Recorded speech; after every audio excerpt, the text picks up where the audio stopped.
एक प्रेमिका और एक प्रेमी की प्रेम कहानी बड़ी ही ज़ोर शोर से चल रही थी और ये आपस में एक दूसरे से प्यार भी करते थे।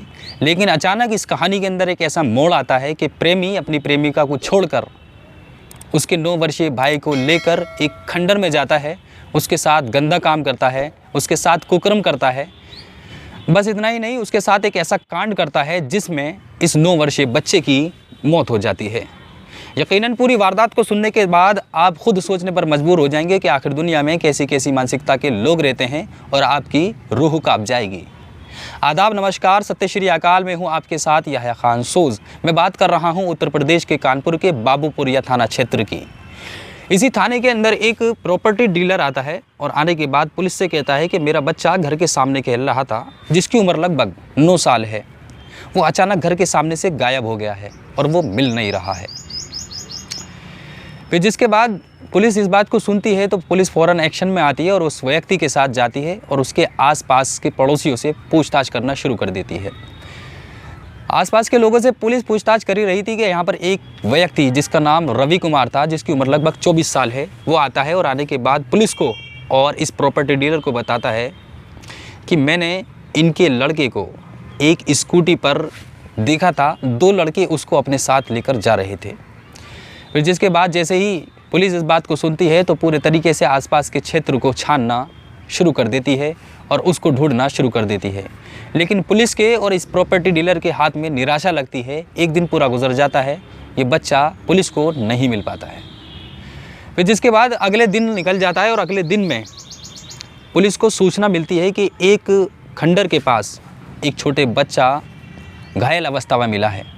फिर जिसके बाद पुलिस मौके पर पहुंचती है और पहुंचने के बाद इस बच्चे को उपचार के लिए हॉस्पिटल भेज देती है और उसी दौरान इस बच्चे की मौत भी हो जाती है। फिर पुलिस सोचती है क्यों ना उस प्रॉपर्टी डीलर को बुलाया जाए और उससे पूछा जाए क्या ये बच्चा उनका तो नहीं है। फिर जिसके बाद प्रॉपर्टी डीलर को बुलाया जाता है और फिर प्रॉपर्टी डीलर जैसे ही इस बच्चे को देखता है तो रो रो कर वो अपने बच्चे के रूप में इसकी पहचान कर लेता है।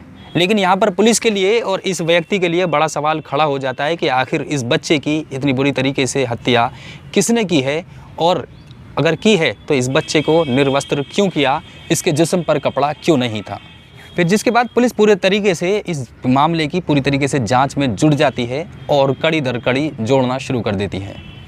फिर पुलिस फ़ौरन ही इसके पड़ोस में रहने वाले उसी व्यक्ति को, रवि कुमार को, बुलाती है और उससे पूछताछ करती है और उससे पूछती है कि आखिर वो व्यक्ति दिखने में कैसे थे, ताकि उनकी हमें पहचान किसी तरीके से हो सके और हम असल आरोपी तक, असल मुजरिम तक पहुँच सकें। छानबीन के दौरान पुलिस के हाथ एक CCTV फुटेज लगता है। पुलिस देखती है कि उसमें जिस तरीके की कहानी रवि कुमार ने उनको बताई थी वो तो नहीं है, लेकिन उस वीडियो के अंदर रवि कुमार खुद उस बच्चे को अपने साथ ले जाता नज़र आ रहा है। फिर जिसके बाद रवि कुमार पुलिस के शक के दायरे में आ जाता है और पुलिस फ़ौरन रवि कुमार से पूछताछ करना शुरू करती है। फिर जिसके बाद सख्ती से रवि कुमार से पुलिस पूछती है और उससे कहती है कि आखिर तुम हमें गुमराह क्यों करना चाह रहे थे, पुलिस का साथ क्यों दे रहे थे और उसी को गुमराह क्यों कर रहे थे। फिर जिसके बाद रवि कुमार अपना गुनाह और अपना जुर्म कबूल करते हुए अपनी कहानी बताता है। वो बताता है कि प्रॉपर्टी डीलर की लड़की से मेरे संबंध चल रहे थे, हम एक दूसरे से प्यार करते थे और मेरी उस पर फ़ोन पर बात हो रही थी। उसने मुझे बताया था कि मैं उन्नाव जा रही हूँ, जिस पर मैंने उससे रोकने का उसको प्रयास भी किया था कि वो उन्नाव नहीं जाए।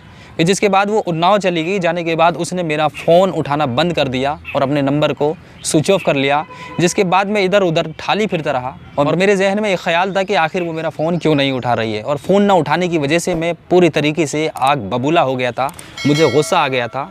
फिर जिसके बाद 30 मार्च को मैंने इसके छोटे भाई को उसके घर के आगे खेलते हुआ देखा। फिर उसको मैंने अपने पास बुलाया और उसको खाने पीने का लालच देकर अपने साथ उसको एक खंडर में लेकर गया। फिर खंडर में पहुंचने के बाद मैंने वहां पर नशा किया और नशा करने के बाद फिर मैंने इसके साथ गंदा काम किया, उसके साथ कुकर्म किया, उसके साथ रेप किया।